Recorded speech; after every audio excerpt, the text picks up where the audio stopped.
নমস্কাৰ, মই ৰঞ্জন চৌধুৰী। আপোনালোকে চাই আছে 8 PM প্ৰাইম টাইম। 16 নৱেম্বৰ আপোনালোকে জানে যে ভাৰতবৰ্ষত ৰাষ্ট্ৰীয় প্ৰেছ দিৱস পালন হয়। আমি এইমতে কৰিছিলোঁ, এপিছ'ডো কৰিছোঁ, অহা সময়ছোৱাতো আমি কৰি থাকিম।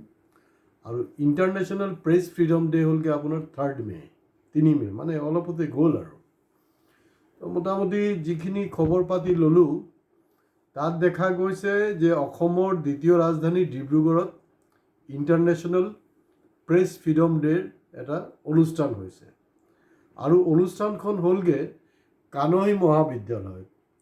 আৰু কানৈ মহাবিদ্যালয়ত মানে ডিব্ৰুগড়ৰ সচেতন ৰাইজৰ মাজত আজি বহুদিন ধৰি চৰ্চা হৈ আছে যে কানৈ মহাবিদ্যালয় এনেকুৱা এটা হ'ল যে তাত মানে সপ্তাহটোত মানে নাইকেও 3দিন 4দিন মানে চেলিব্ৰেশ্যনে থাকে, কিবা কিবি অনুষ্ঠান।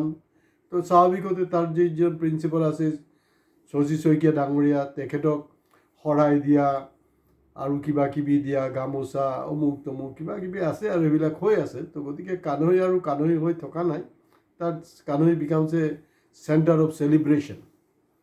তো যিনক আমি কানৈ সম্পৰ্কেও বিভিন্ন কথা বতৰা আছে, এইটো কানৈ কলেজ সম্পৰ্কে আমি ছেপাৰেট এটা এপিছ'ড বনাম বাৰু।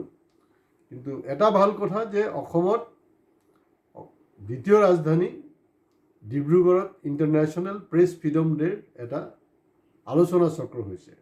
আৰু তাত দেখা গ'ল যে কেইবাজন সাংবাদিককো সন্মানিত কৰা হৈছে, ভাল কথা। কিন্তু ইণ্টাৰনেশ্যনেল প্ৰেছ ফ্ৰীডম ডে'ৰ যোনটো অৰ্থ, যোনটো থিম, এই মিনিংটো ডিব্ৰুগড় প্ৰেছ যিসকলে তাৰ অৰ্গেনাইজাৰ, তেওঁলোকে এই বস্তুটো অনুভৱ কৰিছে নাই মই নাজানো। কাৰণ যিবিলাক খবৰ আহিছে এইটো চৰ্চা হৈছে দেই, ডিব্ৰুগড় চৰ্চা হোৱাৰ কাৰণে মই কৈ আছোঁ, নহ'লে আমাৰ হাতত ঢেৰ এপিছ'ড আছে আৰু আমি বহুত বেছি পলমো কৰিব নোৱাৰোঁ এই বিষয়টো আলোচনা কৰিবলৈ। গতিকে আজি আমি এইটো আলোচনা কৰিব লৈছোঁ। কিন্তু আমাৰ ভিডিঅ' ছুটি হ'ব, শেষলৈকে প্লিজ আপোনালোকে চাব আৰু লগতে আমাৰ চেনেল ছাবস্ক্ৰাইব কৰিবলৈ নাপাহৰিব। কাৰণ আমি চিয়'ৰ আৰু কনফিডেণ্ট ইণ্টাৰনেশ্যনেল প্ৰেছ ফ্ৰীডম ডে'ৰ ওপৰত কিন্তু কোনো ধৰণৰ চৰ্চা আমাৰ যে সেই তথাকথিত প্ৰেছ মিডিয়া ইউটিউবাৰ যি আছে, মানে ইলেক্ট্ৰনিক্স মিডিয়া, ক'তো কোনো টক শ্ব' নাই, কোনো ডিছকাশ্যন নাই। চ' আমাৰ চেনেল একমাত্ৰ চেনেল, আমি ইণ্টাৰনেশ্যনেল প্ৰেছ ফ্ৰীডমৰ ওপৰত কথা পাতিবলৈ ওলাইছোঁ। কথাটো হ'লগৈ এনেকুৱা, তাত এটা অনুষ্ঠান হ'ল, অনুষ্ঠানত দেখা গৈছে যে ইণ্টাৰনেশ্যনেল প্ৰেছ ফ্ৰীডমৰ ওপৰত আলোচনাটো কম, আৰু তাত আলোচনা হৈছে AI সম্পৰ্কে, আৰ্টিফিচিয়েল ইণ্টেলিজেঞ্চ। তো আৰ্টিফিচিয়েল ইণ্টেলিজেঞ্চ লেটেষ্ট যোনটো ভাৰ্চন আছে, ব্ৰক আছে, তাতে যদি ৰঞ্জন চৌধুৰী কোন হয় সেইটো বিচাৰে, তাত সেইটো মোৰ সম্পৰ্কেও আপোনালোকে পাই যাব। তো AIয়ে আমাৰ শাসকীয় গোষ্ঠীক বা বিভিন্ন মন্ত্ৰী বা যি মানে মহাপুৰুষবিলাক আছে, তেওঁৰ সম্পৰ্কে তেওঁ কি কথা নকথা, তেওঁৰ কোৱালিফিকেশ্যন আগ্ৰম বাগ্ৰম যি আছে, সেইবিলাক যেতিয়া উত্তৰবিলাক ওলাই আছে, একদম খুব কেটাগৰিকেল ৰিপ্লাই ওলাই আছে। তো সেইটোক লৈ কিন্তু কোনো সাংবাদিকে প্ৰশ্ন নুসুধে আৰু এইটো সম্পৰ্কে কোনো নিউজ নকৰে। অথচ আৰ্টিফিচিয়েল ইণ্টেলিজেঞ্চ সেইদিনাখন এইটো এটা প্ৰাধান্য পাইছে। আৰু এইটো চৰকাৰে খুব ছিষ্টেমেটিক আৰু প্লেনিংভাৱে দেখা গৈছে, আমাৰ ৰাষ্ট্ৰীয় প্ৰেছ দিৱসেই হওক বা এইবিলাকতে এই বস্তুবিলাকক লাহে লাহে ইনজেক্ট কৰিছে। ছাবজেক্টটো বেলেগ।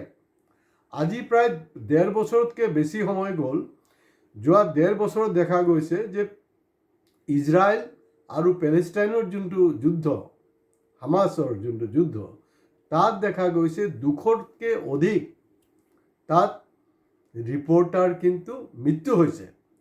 আৰু তাতে 42জন ৰিপৰ্টাৰক একেবাৰে টাৰ্গেট কৰি মিছাইল দি বা মাৰ্ডাৰ কৰি টাৰ্গেটেড কিলিং কৰা হৈছে। আলোচনা হ'ব লাগে সেই বস্তুবিলাক।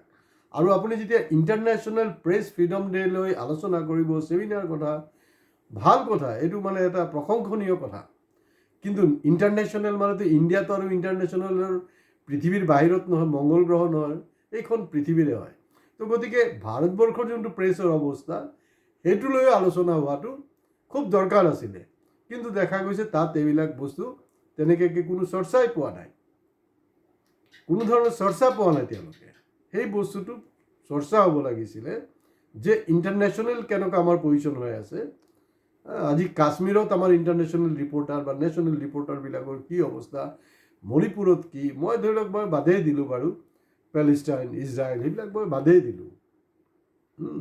আমাৰ ভাৰতবৰ্ষৰে সাংবাদিক দেখোন হেৰিটোত তেখেতৰ মৃত্যু হ'ল আফগানিস্তানত, মই চব কথা বাদ দিলোঁ। কমচে কম ভাৰতৰ পৰিপ্ৰেক্ষিততো এই কথা বতৰাবিলাক আলোচনা কৰিব লাগে।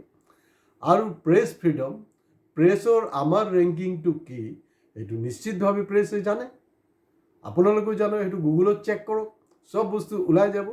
এনে কোৱা হৈছে mother of democracy, mother of ডেমক্ৰেচিৰ নামত কিন্তু কোনো এইটো মানে এইটো কোৱা হৈছে, কিন্তু আপোনাৰ চাব যে যেতিয়া মানে প্ৰেছ মানে কি, মই একদম খুব সহজভাৱে মই এটা ৰাইজক এটা বস্তু সজাগ কৰিব খুজিছোঁ। আমি আগতো আমাৰ কি আছিলে, আমাৰ ID প্ৰুফ কি আছিলে? আমাৰ ID প্ৰুফ আছিলে আমাৰ এই ড্ৰাইভিং লাইচেন্স, আমাৰ ID প্ৰুফ আছিলে আমাৰ ভোটাৰ ID। তেতিয়া এই বিকশিত ভাৰতৰ নামত দেখা গ'ল, ডিজিটেল ইণ্ডিয়াৰ নামত আধাৰ কাৰ্ড কৰা হ'ল। অথচ এই আধাৰ কাৰ্ড যেতিয়া কংগ্ৰেছ আমলত, মনমোহন সিঙৰ আমলত আনিবলৈ চেষ্টা কৰা হৈছিলে, তেতিয়া কিন্তু চবতকৈ এইটো বিৰোধিতা কৰা মানুহজনেই হ'লগৈ আমাৰ নৰেন্দ্ৰ মোদী ডাঙৰীয়া। তেখেতে এতিয়া এইটোৰ সপক্ষত কথা পাতি এই বস্তুটো কৰিলে। গতিকে আধাৰ কাৰ্ডৰ যোগেদি আমাৰ যে স্বাধীনতা, আমাৰ যে গভীৰতা, সেই বস্তুটো কিন্তু অলৰেডি কাঢ়ি লোৱা হৈছে। আৰু আধাৰ কাৰ্ডৰ যোগেদি আমাৰ চব যি জানিবলৈ আছে চব বস্তু চৰকাৰে, ৰাষ্ট্ৰই কিন্তু পাই আছে। গতিকে আমিও যে ভিক্টিম নহয় তেনেকুৱা নহয়। আৰু তাতকৈও ডেঞ্জাৰ কথাটো হ'ল, ডেফিনেটলি মই সন্মান জনাইছোঁ প্ৰেছক, প্ৰেছে এইটো কৰিছে, এইটো বাহাবা দিম।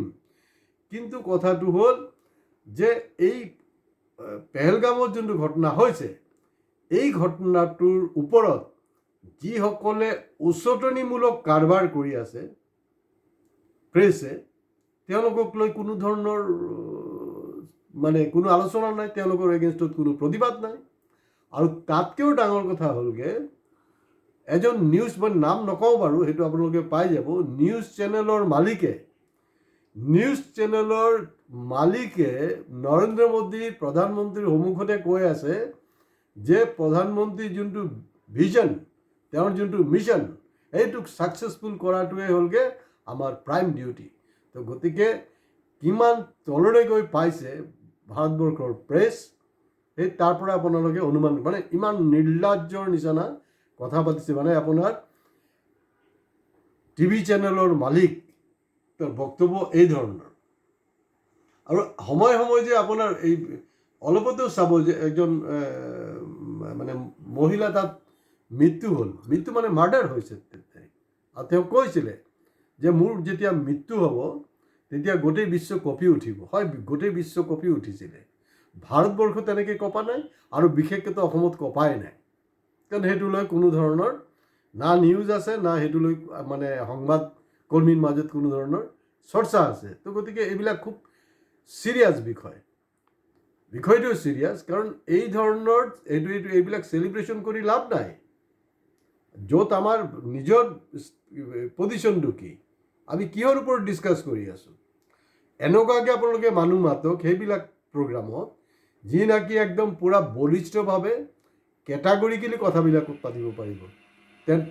তেওঁলোক তেনেকুৱা ধৰণৰ মানুহ আপোনালোকে নামাতে। গতিকে সেইটো বিপদজনক। আৰু তাতকৈও বেয়া কথাটো হ'লগৈ যে ৰিচেণ্টলি আপোনাৰ সেই ৰাম ৰাজ্যত যে দুজনকৈ ইউটিউবাৰ, মানে আমাৰ অসমৰ জীয়াৰী কাকতি আৰু তাৰ UPৰ হ'লগৈ ৰাথোৰ, তেওঁলোকৰ এগেইনষ্টত FIR কৰা হৈছে। কিন্তু সেইটো লৈ কিন্তু আমাৰ অসমৰ প্ৰেছক, ভাৰতবৰ্ষ মই বাদেই দিছোঁ, তেওঁলোকক লৈ কিন্তু কোনো ধৰণৰ চিন্তা চৰ্চা নাই। গতিকে মিছাকৈ ইণ্টাৰনেশ্যনেল প্ৰেছ ফ্ৰীডম ডেৰ এইসব মিটিং মাটাঙৰ দৰকাৰ নাই। প্ৰেছ অফ ফ্ৰীডমটো কি, সেইটো প্ৰেছৰ মানুহে কৰি দেখুৱাব লাগিব, তাৰপিছতে সেই কথা। মে' দিৱসৰ দিনাখনো দেখিলোঁ যে কাভাৰেজ তেনেকৈ হোৱাই নাই। মই নাম নকওঁ বাৰু, কিন্তু খুব নিৰ্দিষ্ট একজন সাংবাদিক আহি স্বতঃস্ফূৰ্তভাৱে মে' ডে প্ৰগ্ৰাম তেওঁ আহি এইটো কাভাৰেজ কৰিলে। তো গতিকে এইবিলাক খুব দুখদায়ক কথা। আজি ইমানতে সামৰিছোঁ, নমস্কাৰ। কিন্তু আপোনালোকে আমাৰ চেনেল ছাবস্ক্ৰাইব কৰিবলৈ নাপাহৰিব।